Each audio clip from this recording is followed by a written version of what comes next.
Assalamualaikum warahmatullahi wabarakatuh.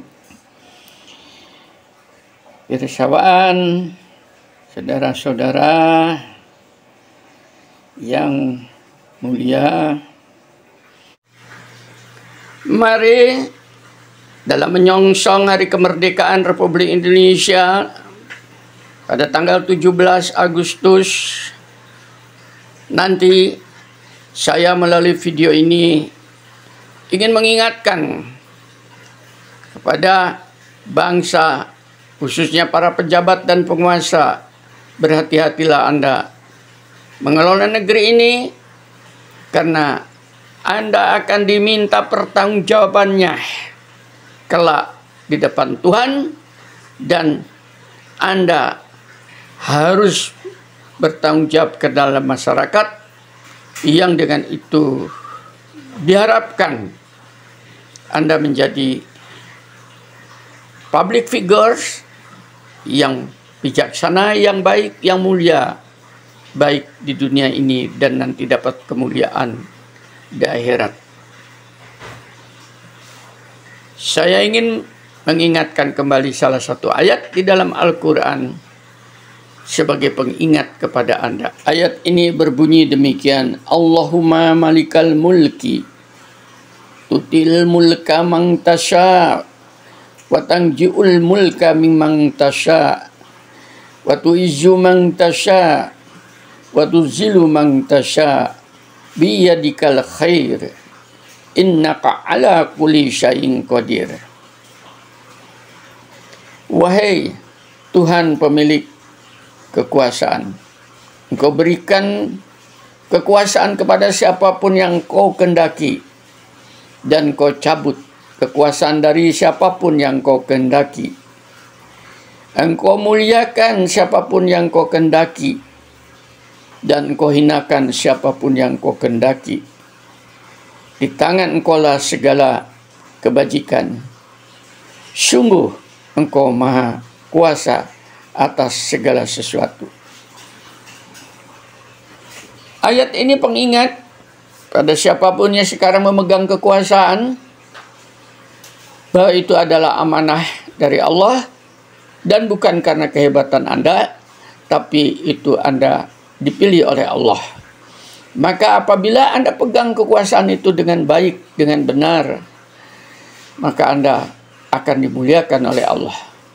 Sebaliknya, apabila disalahgunakan, Anda menjadikan Tuhan-Tuhan dalam diri Anda yang disembah oleh para pengikut Anda, maka pada saat itu Anda telah dihinakan oleh Allah, dan pada waktunya kekuasaan itu akan tercabut dari Anda, dan Anda akan dicampakkan ke tempat yang sehina-hinanya. Ayat ini berlaku pada siapa saja, mudah-mudahan mendapatkan perhatian di dalam hati ini, sanubari Anda, supaya selamat dunia akhiratnya. Bersama saya, mari kita membahas tentang fenomena para pejabat di dalam sebuah negeri yang dengan jabatannya itu dia ingin menjadi penguasa yang totalitas, bahkan ingin menjadi Tuhan. Cirinya dia tidak mau turun, cirinya dia ingin kaya raya selamanya sampai anak cucunya, cirinya dia kejam, cirinya dia ingin hidup panjang, cirinya dia menggunakan kekuasaannya untuk menekan siapapun yang mengkritik, baik langsung maupun tidak langsung, dan banyak di antara mereka yang dibunuh. Contoh-contoh zaman dahulu, para raja ini kita kenal cerita Fir'aun, bagaimana memperbudak bangsa Bani Israel beratus-ratus tahun. Kita mengetahui bahwa Fir'aun itu diingatkan oleh Musa pun tentang Tuhan, dia mengatakan, apakah ada Tuhan selain aku? Dia sudah langsung mengakui, bukankah aku inilah Tuhan bagi lembah Nil ini. Itu satu contoh konkret historis dan tercatat dalam sejarah kenabian. Contoh lain adalah Raja Namrud yang dengan kekuasaannya dia juga menganggap dirinya Tuhan, sehingga manakala diingatkan oleh Nabiullah Ibrahim bahwasanya Tuhan itu adalah Tuhan yang tunggal, yang terjadi adalah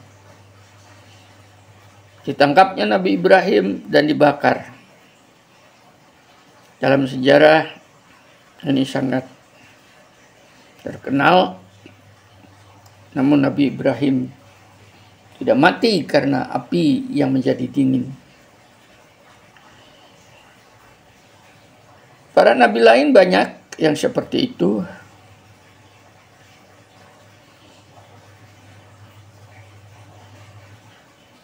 Anda bisa pelajari dari sejarah para raja-raja. Kita bisa melihat raja di Cina ingin disembah, seluruh hulu balangnya suruh sujud kalau menghadap dia dan memuji agar supaya hidup 100.000 tahun. Bukankah ini menjadi sebuah contoh konkret? Bahkan pemersatu Cina dari dinasti Qin Shi Huang itu yang terkenal itu tidak mau mati. Dia mencari obat keabadian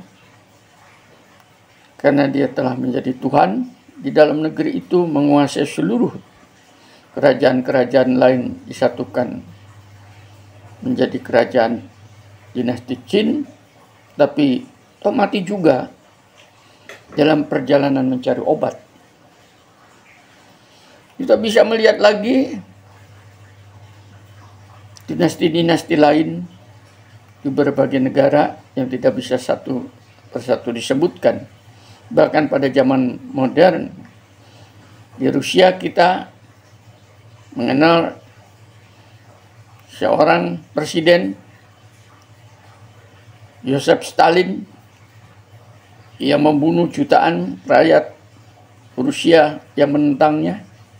Kita kenal bagaimana tahun 40-an Hitler membumi hanguskan dan membunuh musuh-musuhnya. Kita kenal juga bagaimana Kaisar Jepang yang dianggap putra Tuhan, mengangkat dirinya adalah keturunan Dewa Matahari.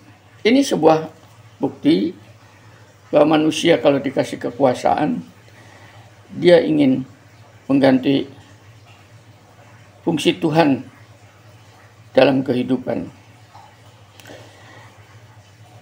Mungkin di negara Kepulauan Republik Indonesia yang sekarang sedang diramaikan, yaitu tokoh Mulyono yang pernah menjadi presiden di Republik Indonesia ini, dia tidak mau lengser dan ingin abadi dalam kekuasaannya, dan seluruh elemen-elemen kekuasaan dia kuasai. Setiap orang dia kasih upeti agar supaya mendukung, yang kemudian sekarang dikenal ternak-ternak Mulyono atau Temul itu, dan mereka membabi buta di dalam mendukung Mulyono ini sebagai sebuah tokoh seakan-akan Tuhan. Banyak di antara pengkritik yang pada dasarnya adalah baik untuk negeri Republik Indonesia ini, akhirnya Dengan berbagai alasan ditangkap seakan-akan dia menghina dan dimasukkan penjara. Sampai bertahun-tahun keluarganya menjadi rusak dan masa depan mereka menjadi rusak. Ini sebuah kekejaman sistematik. Celakanya aparat-aparat penegak hukum, mulai dari polisi, jaksa, pengacara, hakim, dan seterusnya, semuanya sudah tunduk di bawah Tuhan Mulyono ini. Dan ternyata saat ini sedang digali oleh masyarakat bahwa Mulyono itu adalah manusia yang bisa kena penyakit, manusia yang stres, tapi karena duitnya bertumpuk-tumpuk entah disembunyikan di mana, maka dia masih bisa menyogok, memberikan upeti agar supaya semua orang mengangkat dia sebagai Tuhan di dalam negeri ini. Apabila ini diterus-teruskan dan masyarakat tidak sadar, kemudian menjadi berkuasa lagi, maka pasti